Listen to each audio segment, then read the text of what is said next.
بسم الله الرحمن الرحیم. د موږ تاسو د نن ورځې درس ادب تاریخ کلاسیکه دوره ده.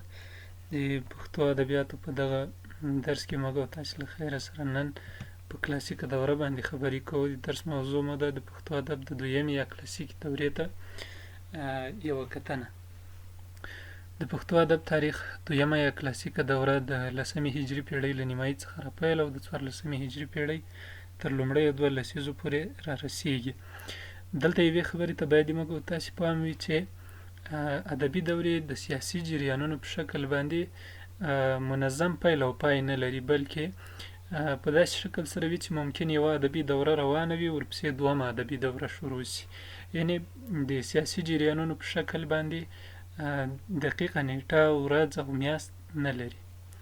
د پښتو ادب تاریخ دویمه ادبي دوره له لومړۍ ادبي دورې سره څرګند توپیر لري. لکه په لرغونې دوره کې د څو تنو شاعرانو او لیکوالو د کلام نمونې او د هغو پیژندنه د تذکرة الاولیاء، پټې خزانې او ځینې نورو اثارو او ملي روایتو په وسیله شوي دي.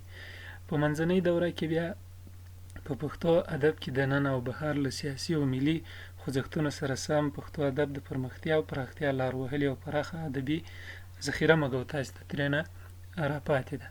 په منځنۍ ادبي دوره کې د سیمې ژبو او ادبیاتو په پښتو ادب خپل اغیز لرلی. په دغه دوره کې پښتو ادب د شعرونو، کیسو، منظوم او منثورو اثارو ذخیره او دغه راز د ولسي ادب بېلابېل ډولونه په لاس کې لرو. په دغه دوره کې پښتو ژبه له فارسي، عربي او هندي ژبو سره اړیکې پیدا کوي او د ژباړې له لارې پښتو ادب ته ډېر اثار راژباړل کېږي او راځي د پښتو ژبې دغه ذخیره پرې غني کېږي او بډایه کېږي. بل د پښتو ادب تاریخ منځنۍ دوره 3-4 پیړۍ دوام موندلی. په دې دوره کې پښتو ادب په خپل غېږ کې تلپاتې کېږي، ځانګړي سبکونه پکې رامنځته کېږي او ځانګړي لیکوال او شاعران، مکتبونه او ځانګړي سبکونه رامنځته کېږي. دغه راز کلاسیکه ادبي دوره د مذهبي، ملي، فرهنګي او سیاسي خوځښتونو تر ژور اغېز لاندې ده. د پښتو ادب تاریخ کلاسیکه دوره په 2 پړاوونو ویشل کېږي چې یو یې د روښاني پړاو ده او بل هم د خوشحال خټک او د هغه د کورنۍ پړاو ده. خو د دې ترڅنګ د هوتکو یعنې د میرویس نیکه هغه سیاسي دوران چې ده او بل احمدشاهي دوران ده.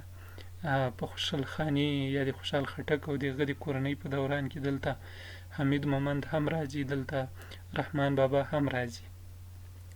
په روښاني پړاو کې بیا په دې پړاو کې د بایزید روښان او اخوند درویزه په مشرۍ علمي، ادبي، تصوفي او عرفاني نهضت ده او د خوشحال خان او د هغه د کورنۍ په پړاو کې خپله خوشحال ده، رحمان بابا ده، حمید مومند، شیدا ده، کاظم خان شیدا او د دوی پیروان راځي. د کلاسیکي دورې په لومړي پړاو کې خپله پیر روښان چې په 983 کال کې وفات شوی، دا د مسجع نثر بنسټګر ده چې په لومړي ځل په پښتو ادب کې د مسجع نثر بنسټ همدغه پیر روښان ایښی ده. پیر روښان، خیرالبیان او اخوند درویزه بیا مخزن الاسلام په پښتو مسجع نثر لیکلی ده چې لومړی پیر روښان خیرالبیان لیکلی او د هغه په مقابله کې یا د هغه د خیرالبیان د سیالۍ په وړاندې اخوند درویزه مخزن الاسلام لیکلی ده. ارزاني خویشکی او علي محمد مخلص بیا هغه خلک دي چې پښتو ادب ته بیرته د پیر روښان او اخوند درویزه هغه مسجع نثر په پښتو ادب کې بیرته ساده او روان نثر ته اړولی ده. دغه راز په دوهم پړاو کې د خټکو په دوران کې یعنې خوشحال او د هغه کورنۍ او پیروانو ساده نثر لیکلی، یعنې مسجع نثر لړۍ یې بیرته پرېښې ده. لکه د خوشحال بیاز او دستارنامه د عبدالقادر خان خټک ګلستان چې دا له فارسي ژبې نه راژباړل شوی، د ګوهرخان سیرت قلب السیر او د افضل خان تاریخ مرصع، د عیار دانش کلیله او دمنه ژباړه پښتو ژبې ته په دغو عصرونو کې شوي دي. دې ترڅنګ نورې ژباړې هم شوي لکه حمید مومند پښتو ادب ته ژباړه کړې ده. دغه راز د هوتکو 1119 هجري قمري کال او د احمدشاه بابا دورې او له هغه راوروسته پښتو ادب ښه وده کړې. لکه د هوتکو په دوره کې د نافع المسلمین لیکوال نور محمد غلجی ده، د پټې خزانې لیکوال محمد هوتک ده. په احمدشاهي دور کې بیا عبدالله د فتاوی احمدشاهي، د خان علوم چې د احمدشاه بابا د اشعارو شرحه ده او د پیر محمد کاکړ معرفت الافغاني چې دا د پښتو ژبې لومړنی ګرامر بلل کېږي یا ګرامر ته ورته یو اثر ده. د کلاسیکي دورې په پای کې لیکوالو ساده نثر غوره کړی. په نظم کې د ساده والي خواته تللي محاورې، متلونه او نورو ښېګڼو باندې خپل کلامونه سمبال کړي او کارولي دي، چې دغو محاورو او ساده والي د معاصر ادب لپاره لاره خلاصه کړې ده، لکه د نور محمد نوري غنچه روه، د مولوي احمد پښتو ګنج او ادم خان درخانۍ. دا په ساده نثر لیکل شوي دي چې همدغه ساده نثر د معاصر ادب ته لاره هواره کړې ده ترڅو پښتو ادب معاصره دوره په پیل سي. پښتو ادب کې مکتبونه او ځانګړنې یې د روښاني پړاو تصوفي او سیاسي ادبي مکتب. په روښاني ادبي مکتب کې پښتو ادب کې تصوفي، اخلاقي، دیني او ځینې نور مطالب زیات شوي. د روښان لارښوونې په شعر کې بیان شوي دي. اخوند درویزه د خپلو اثارو د لیکنې په سبب د روښان پنځونې ګڼي، یعنې لومړی پیر روښان پښتو ادب ته مټې رانغښتې دي. د لارویانو په خپله پیر روښان پښتو ادب کې لیکنې کړي او اخوند درویزه د هغوی په مقابل کې یا د هغوی په سیالۍ کې یا د هغوی په ضد باندې لیکنې کړي دي او دغو سیالیو دې ته لاره هواره کړې چې د پښتو ادب ورسره وغوړېږي او د پښتو ادب په موضوعي او شکلي لحاظ باندې پراختیا پیدا کړي. روښاني ادبي مکتب د 10مې هجري پیړۍ په نیمایي کې رامنځته شوی دی. د دې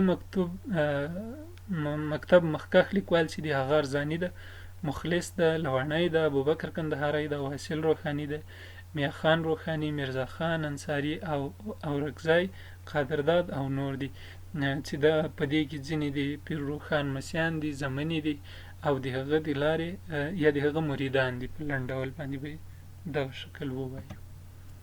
د روښاني ادبي مکتب ځانګړنې: دغه وخت پښتو ادب ته تصوفي او عرفاني اصطلاحات او مسایل په پراخه کچه راغلي دي.